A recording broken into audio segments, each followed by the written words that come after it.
continuamos en nuestro semáforo y ahora le damos la bienvenida a nuestra siguiente invitada, porque nos parece muy importante lo que están haciendo desde la Corporación Humanas, en donde han estado desarrollando un trabajo muy interesante respecto a conocer cuáles son las miradas y experiencias que se tienen respecto a lo que viene en este momento constituyente. Estamos con Mariela Infante, que nos va a contar respecto a esta encuesta nacional de opinión de mujeres sobre el proceso constituyente en Chile. Mariela, ¿cómo estás? Muy bienvenida. Hola, Antonella, muy bien, muchas gracias por la invitación.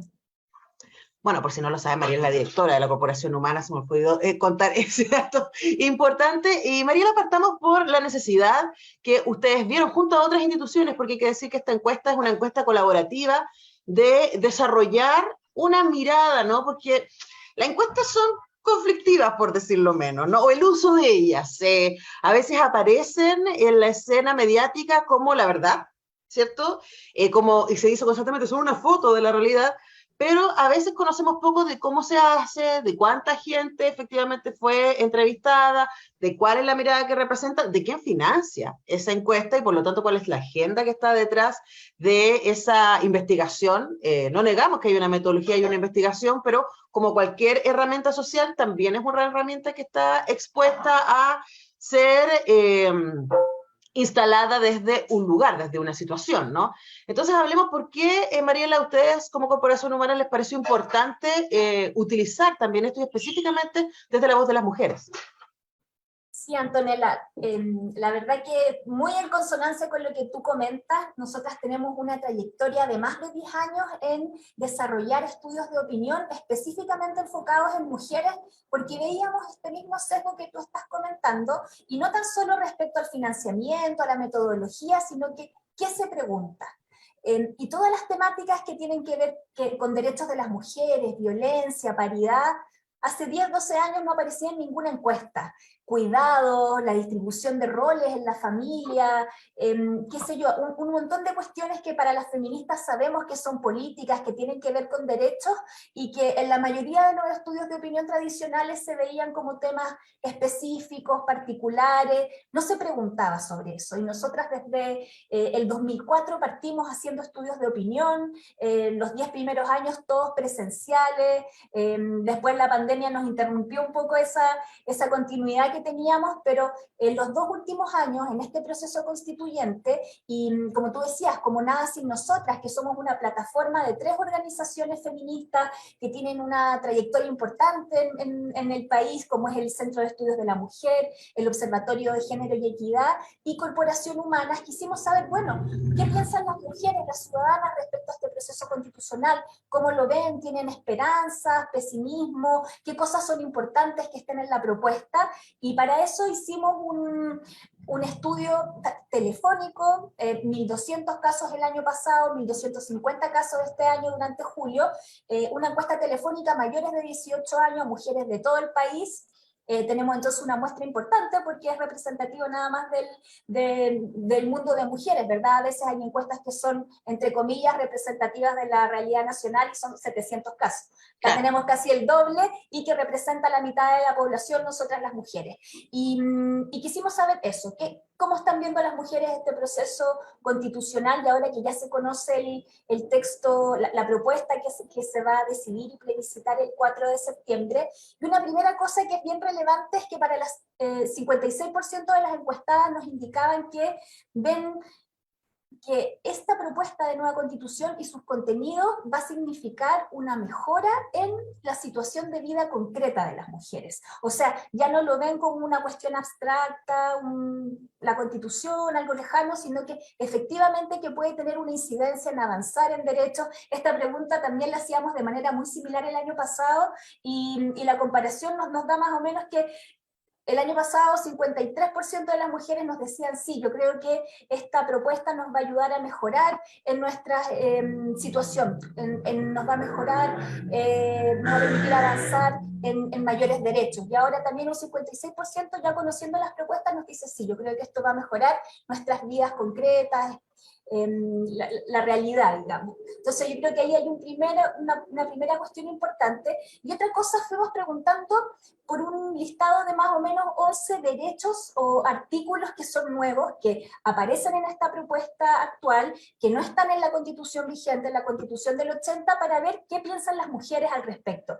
Y resulta, Antonella, que para la mayoría, solo un 80%, 82%, el derecho a la seguridad social universal es súper importante que haya sido incorporado en la nueva Constitución, y no es tan sorpresivo si pensamos que las mujeres somos las más discriminadas en el actual sistema previsional. La discriminación que enfrentamos en el mundo del trabajo, con peores sueldos, insertándonos en los empleos con menor formalidad, qué sé yo, más precario, también repercute en verdad en la seguridad social.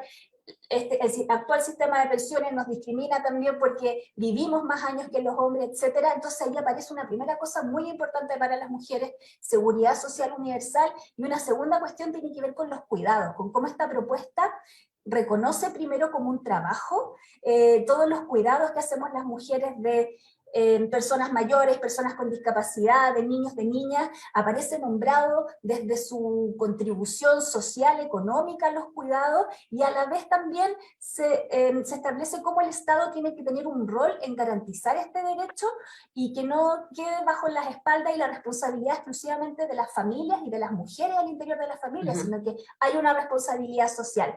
Y en general ahí hicimos varias preguntas, y por ejemplo paridad, derechos sexuales y reproductivos, educación sexual integral, también el derecho a vivir libres de violencia, todo eso es algo súper positivo para las encuestadas que esté incluido en esta propuesta de texto constitucional.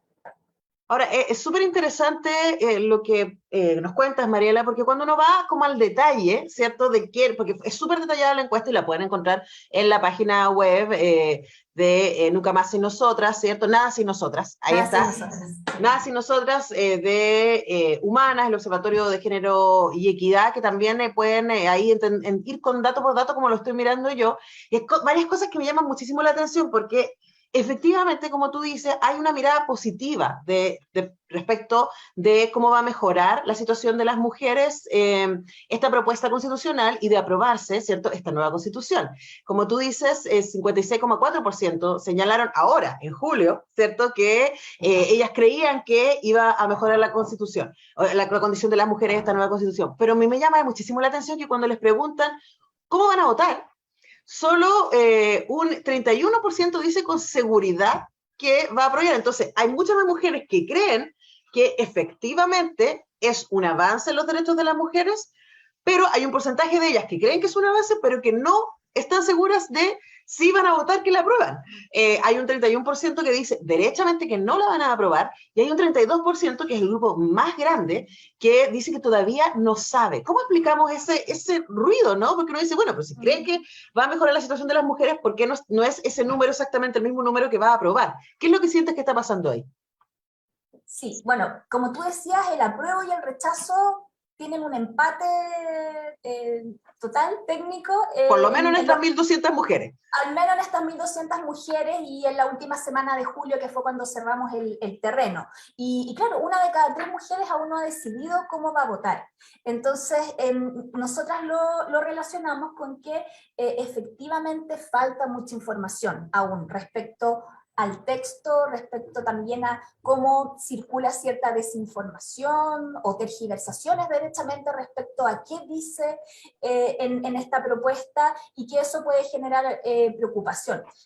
En todo caso, si observamos las últimas elecciones que ha habido, la elección presidencial, que es la que tenemos más cerquita, Antonella, la última semana había mucha gente que aún no se decidía. O sea, hubo personas que decidieron la última semana, 3 días ahí mismo, antes de la la urna. elección, a veces el mismo día. Entonces también hay una cuestión de dilatar un poco la decisión. Efectivamente ha habido mucha desinformación respecto al contenido del texto. Recién la semana pasada empezaron las franjas para dar un poquito más de antecedentes, de marco. Por eso nosotras estamos llamando fuertemente a que la gente lea el texto, que no tiene posibilidad de leer, no tiene tiempo, tiempo, no le gusta leer, que escuche los audios, que baje los audios que están, hay distintas iniciativas de radio, la Universidad Diego Portales ahora sacó un audio leído por estudiantes, entonces de informarnos de primera mano, de ver, quizás no, nadie va a leer 178 páginas, muy poca gente, pero ir a los artículos que nos interesan, a lo de vivienda,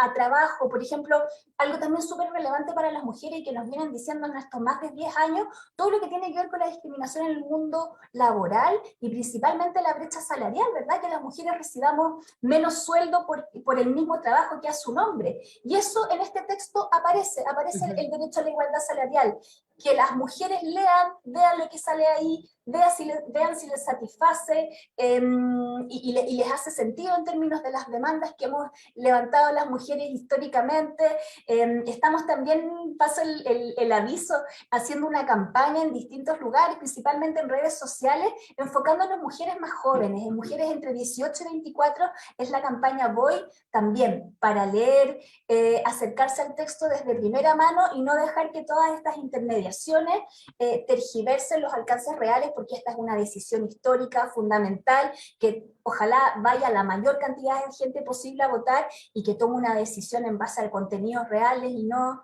a temores, no a tergiversaciones, no a cuestiones que no son reales. Conversamos con la directora de Corporación Humanas, Mariela Infante, y a propósito de lo que tú dices, ¿no? De la desinformación, de las fake news, este 31% de las encuestadas en este trabajo de investigación que hace Nada Sin Nosotras, Humana y el Observatorio de Género y Equidad, este 31% de mujeres que dicen que van a votar rechazo cuando se les pregunta por qué, la respuesta es bien fascinante. ¿Por qué van a votar rechazo? El 53% dice, porque se escribió sin llegar a acuerdo con todos. Y uno dice, uy, pero esto fue hecho por una convención constitucional representativa que tuvieron que tener 2/3 para cada cosa que aparece, y de hecho, en la mayoría de los casos fueron muchísimos más de 2/3, porque fueron 115 votos en promedio los que tuvieron finalmente los artículos que llegaron a ser parte del texto. Dice, porque generará más conflicto y desunión en la sociedad chilena, eso lo dice también 53%, y ahí aparece una de las cosas, una de las imágenes que se ha querido instalar, ¿no? Como si antes de este proceso constituyente Chile hubiera sido una taza de leche, como si no hubiéramos tenido el 2019 y toda esta tremenda movilización, y además los datos macro que tenemos respecto a inequidad social y económica en Chile. También hay un porcentaje que dice 49% porque no se respetará la propiedad privada. También una fake news, también en el texto sale clarísimo que hay una protección a la propiedad privada, dice, porque se expropiarán los fondos de pensiones, también es falso. Entonces me llama muchísimo la atención que cuando empiezan a aparecer, ¿cierto?, las razones por las que la gente dice que va a votar rechazo, por lo menos las 4 que yo leí son falsas. O sea, están la gente que se identifica con el rechazo, que dice hoy día voy a votar rechazo, las razones que argumentan son razones que tienen mucho más que ver con el discurso de cierto lugar político y con los datos reales. ¿Cuál es la impresión que ustedes tienen cuando se enfrentan a esos datos y de alguna manera cómo se contraponen estos discursos falsos, ¿cierto? Esta desinformación para que la gente efectivamente pueda votar informada? Y que si tienen razones, sean razones reales, finalmente, ¿no? Exactamente, sí. Bueno, esto se lo preguntamos solamente a quienes ya nos decían que estaban seguras que iban a votar rechazo y nos daban estas razones.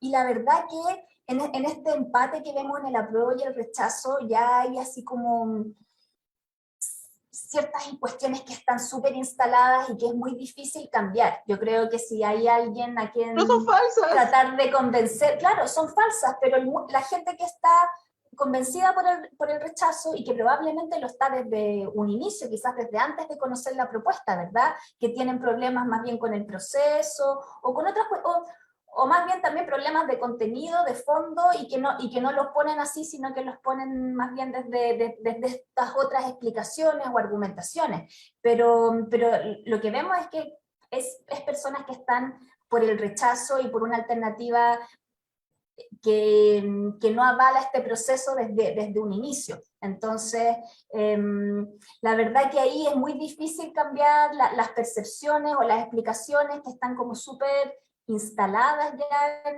en las personas, aunque lo que tú dices, la mayoría es desinformación. Acá nosotras pusimos algunas alternativas cerradas, que es lo que más da vuelta, que le resuena más a la gente. Y efectivamente ven que generalmente también son muchas mujeres más ligadas al mundo de la derecha que ven que quizás las demandas o la visión de su sector no fue bien recogida, por lo tanto ahí están esas explicaciones, pero que tienen que ver sí con las noticias falsas que también circulan, como lo que tú decías de la propiedad privada, o que este supuesto privilegio que se le daría a los pueblos indígenas respecto al resto de la población chilena.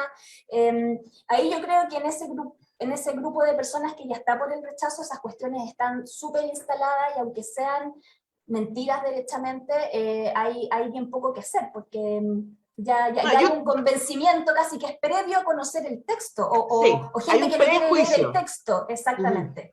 Ahora, igual a mí me da la impresión, Mariela, que también nos enfrentamos a una cosa que no solamente tiene que ver con derecha e izquierda, que de hecho me encantó que ustedes preguntaran si la gente se identificaba, ¿no? Y de las 1.200 encuestadas, el 23% decía que se identificaba con la derecha, y uno dice, bueno, 23, pero hay un 31% que dice rechazo, entonces es un poquito más amplio, ¿cierto? Hay un 28% que se reconoce con la izquierda y un 45% que no reconoce posición política, pero ahí uno dice, ay, suele haber mucho conservadurismo en el soy apolítico. Pero luego hay otra cosa que me parece muy fascinante, quizás ahí está la invitación y también tiene que ver con la campaña que ustedes están haciendo, ¿no? Lo que vemos también respecto a los datos que ustedes levantaron en esta encuesta es que mientras más joven la población, mayor posibilidad tiene de votar apruebo. Mientras mayor es la población, menor posibilidad tiene de votar apruebo. Hay que decir que el rechazo se mueve más o menos en el mismo grupo, en el mismo porcentaje, en todas las edades, pero lo que se mueve es el no saber o el derechamente votar apruebo. Y como tú decías, ustedes están haciendo una campaña enfocada especialmente en las mujeres más jóvenes, pensando también, Mariela, que muchas de ellas, esta va a ser su primera votación en la vida, tanto por temas de edad como por temas de que ahora es obligatoria la votación para esto, ¿no? ¿Cuáles serían las herramientas que estas mujeres jóvenes especialmente deberían considerar a la hora de definir su voto?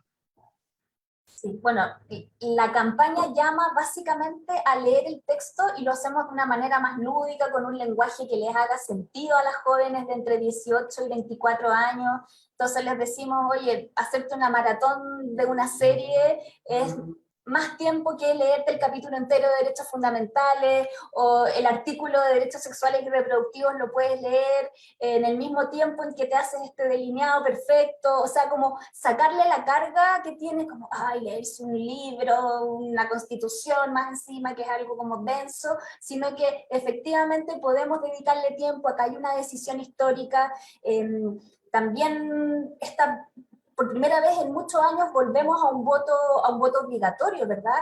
Y en un contexto de tanta desafección política, donde menos del 50% de la ciudadanía ha ido a votar en los últimos años. Entonces, este grupo de mujeres jóvenes de entre 18 y 24 años que van a ir a votar por primera vez, que vayan más allá que por la sanción o por la posibilidad de multa, porque estamos ante una decisión histórica, porque las mujeres y las feministas hemos sido sujetas importantes en movilizar este proceso, en lograr la paridad en el órgano constitucional, que hizo toda la diferencia respecto a incorporar todos estos derechos que son súper bien valorados. Entonces, ahí el llamado básicamente es como involúcrate, la campaña se llama Voy, y hay una monita que se tira a la piscina, así como, bueno, vamos, hacemos también todo un símil con un reggaetón famoso, voy, no voy a cantar porque lo hago pésimo, pero la idea es un poco eso, involucrar a este público que a veces queda bien fuera de otro tipo de campañas. Esto es una campaña por un voto informativo, no es una campaña por ninguna de las dos alternativas, pero eso, que las mujeres, que las jóvenes, que también fueron protagonistas, qué sé yo, del Mayo Feminista en 2018, que han estado en las calles movilizadas por el derecho a vivir sin violencia, por también derechos sexuales y reproductivos, que sientan el peso de la historia, de las mujeres también que lucharon por el voto, que nos hacen posible esta oportunidad de ir y de decidir el 4 de septiembre, y que vayan con todas las energías y con toda la información para tomar la decisión que más les satisfaga a las ciudadanas. Sí. Claro que sí, y además pensando también, Mariela, en lo que pasó en Inglaterra con el Brexit, ¿no? Una de las cosas que apareció una y otra vez en los análisis y en las quejas de la gente joven fue que, ya que la mayoría no fue a votar, entregaron a los mayores ¿cierto? El destino, su propio destino, el destino de la nación, pero también Sí. de ellos. Es para la gente más joven la que le va a tocar vivir, ¿cierto? Las consecuencias de esta votación, sea por el rechazo o sea por el apruebo. Entonces, básicamente que no decían por ti. Esa es como, infórmate, Exactamente, sí. lee, y te invitamos a que sigas también las redes sociales de Nada Sin Nosotras, y la gente un poco mayor que nos está escuchando, también, por supuesto, siga las redes sociales y a lo mejor puede tener ahí herramientas para hacer este diálogo intergeneracional que tanto nos hace falta en este momento. Mariela Infante, directora de Corporación Humana, muchas gracias por este tiempo con Radio Universidad de Chile. Gracias, Antonella. Un saludo a todas las personas que nos escuchan. Gracias. Nosotros vamos a la pausa con música y ya regresamos.